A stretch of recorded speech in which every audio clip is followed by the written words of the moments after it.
여러분 안녕하십니까? 이도로테아입니다. 말씀이 나를 읽다 31번째 시간입니다. 오늘은 모세의 죽음을 이야기하면서 모세오경을 마무리할 예정입니다. 모세오경의 마지막 5번째 책, 또 구약 성경의 앞 5번째 책을 신명기라고 합니다. 신명기라는 뜻은 신은 되풀이하다, 거듭하다의 신이고, 명은 목숨이라는 뜻도 있지만 명령을 내리다 라는 의미도 있는 한자입니다.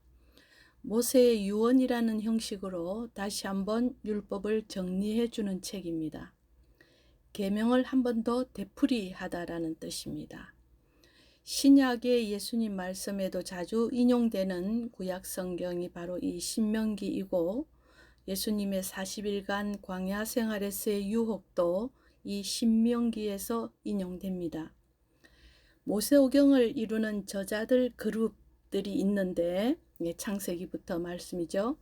다윗 시대에 활동했던 저자들을 후대에서 이름 짓기를 야훼계라고 하고, 또 그 이후에 북쪽 이스라엘에서 저수를 했던 그룹들을 엘로힘계라고 합니다. 이런 이름은 하느님의 호칭을 사용함에 있어서 야훼라고 하는 글과 엘로힘이라고 하는 그룹이 따로 있었다는 연구에 의해서 지어진 이름입니다.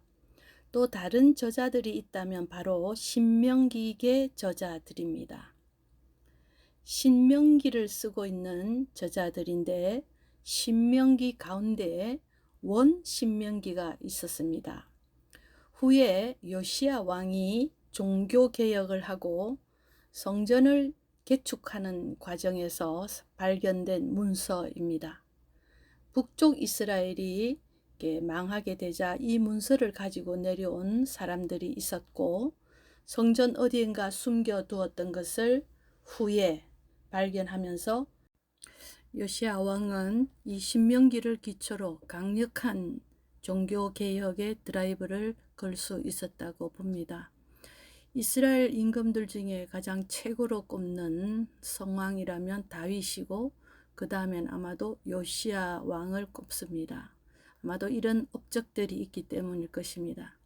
신명기를 쓰는 저자들은 매우 뜨거운 열정을 가지고 있고, 그들의 문장에서 드러나는 힘을 느낄 수 있는 저자들입니다. 그들은 자주 오늘이라는 말을 사용하는데, 바로 여기서 지금의 대답과 실천을 강력하게 요구하고 죽음과 생명을 앞에 두고 선택하게 하는 문장들이 자주 등장합니다.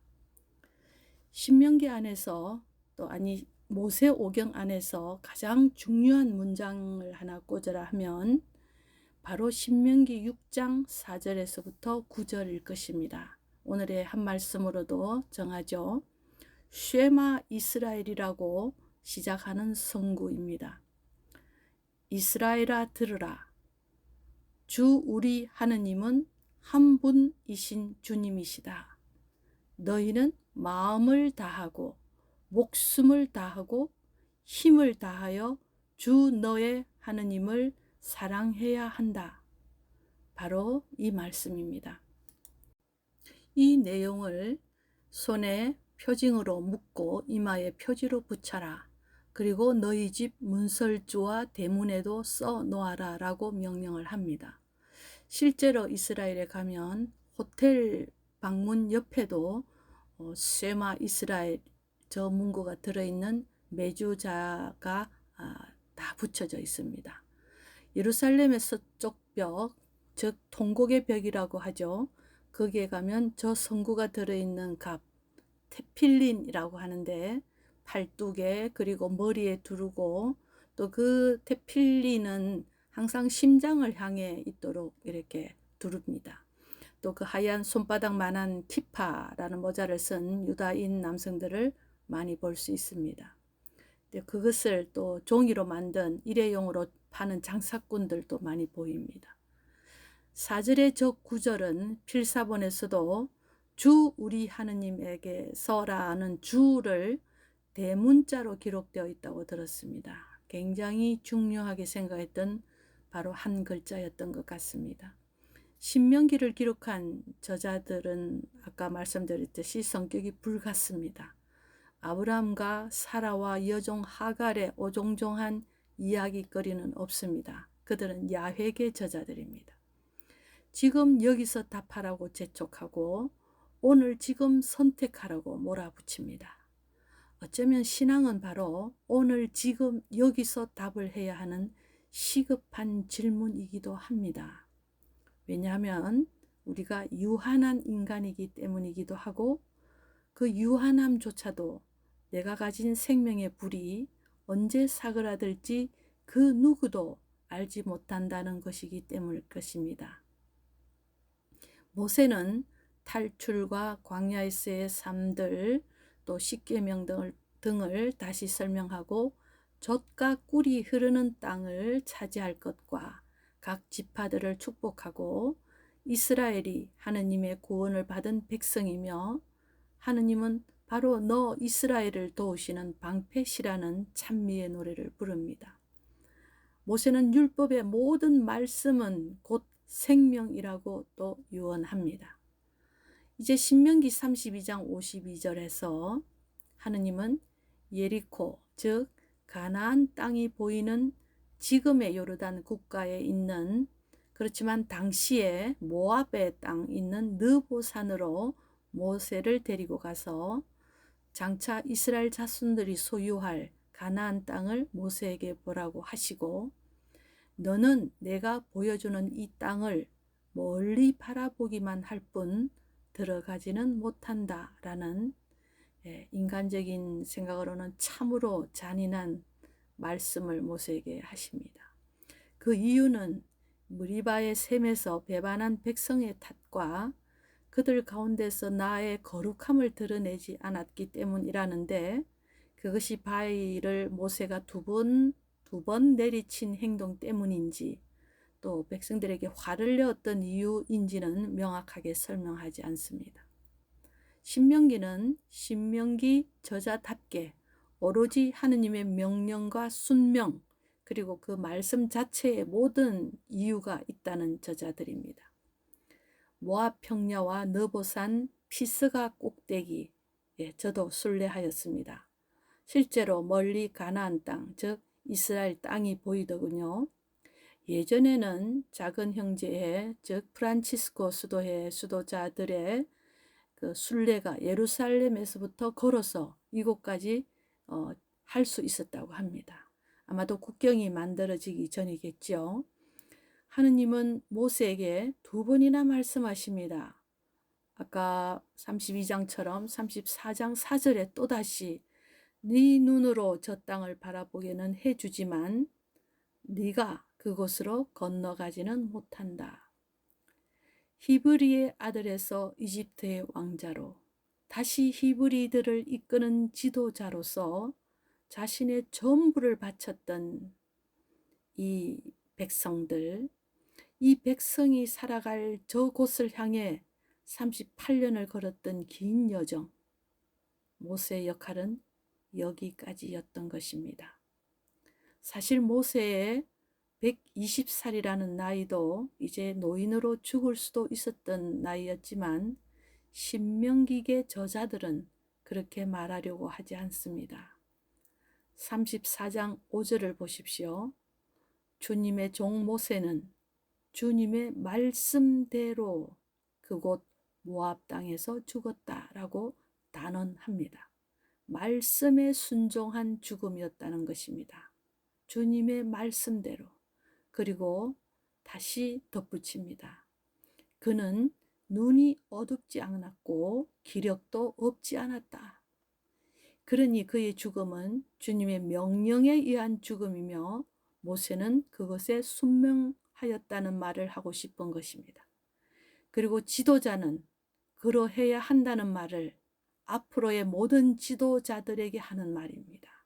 장차 모든 임금들은 그러해야 한다는 것입니다.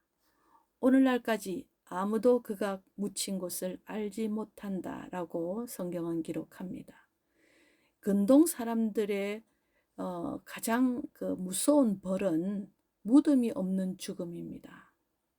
이집트를 좀 보십시오. 그의 고난이 크면 클수록 그의 무덤은 엄청난 크기의 피라미드의 모습으로 드러납니다.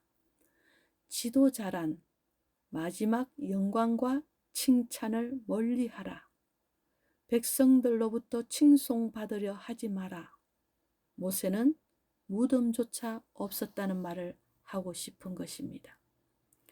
오늘날 우리 세상은 자기 이름을 날리고 자기가 살아있을 때 업적을 남기려고 나라의 곳간이 위험해지더라도 큰 일을 벌이는 지도자가 많았습니다. 저는 아직 어떤 대통령 후보자도 우리나라 모든 하수관을 교체하는 것을 공약으로 내는 사람을 못 보았습니다. 보이지 않는 땅 밑에서 수도관이 녹슬고 있는데도 지금까지 지나간 모든 대통령들은 그것에 관심이 없었습니다. 어떤 자리에서 오랫동안 봉사를 하고 떠날 때 내 이름을 남기려고 하느님은 가려 있지 않았는지, 내가 떠난 이후에도 계속 이 공동체가 발전할 수 있도록 기초를 닦는 일에 충실했는지, 아니면 일회성 이벤트만 하다가 떠나는지. 성당은, 천주교는 개신교와 달리 사제들이나 수도자들이 머무는 임기가 정해져 있습니다. 머물러 안주하지 않고 끝없이 떠나는 연습을 하시는 것이죠. 여기에 신자들 입장에서는 장단점이 있습니다. 새로운 본당 신부님을 맡는다는 것은 그분들이 가지고 있는 각자의 카리스마를 통해서 저희들은 많은 은총을 받는 것에 대한 즐거움이 있는가 하면, 오시는 분마다 자신이 원하시는 대로 사목하시는 모습이 너무나 달라서 신자들은 자주 우왕좌왕하기도 합니다. 예를 들어 성가대의 경우도 어떤 신부님은 화성어로 부르지 말라, 성가복도 입지 말라는 분도 계시고, 어떤 신부님은 성가대를 너무 대접하셔서 다른 단체의 시샘을 받기도 합니다. 오시는 분마다 성당을 리모델링하는 바람에 신자들은 늘 공사하는 성당만 봐야 하고 계속 그 비용도 헌금으로 모아야 하기도 합니다. 또 새로 오시는 분은 그 리모델링이 잘못되었다고 또 화를 내시는 분도 보았습니다. 모든 일을 마치고 난 뒤 우리는 모세를 기억해야 합니다. 자신이 무엇을 했는지 잊어야 합니다. 저절로 잊혀지는 은총을 구해야 합니다. 무덤도 몰라서 아무도 찾아가지 못하는 모세의 마지막 종착점은 사실 그곳이 아니었습니다. 신약 성경에 와서 타볼산에서 예수님은 눈부시게 변모하시는데, 그때 대화를 나누셨다는 두 분 중에 한 분이 바로 모세였습니다.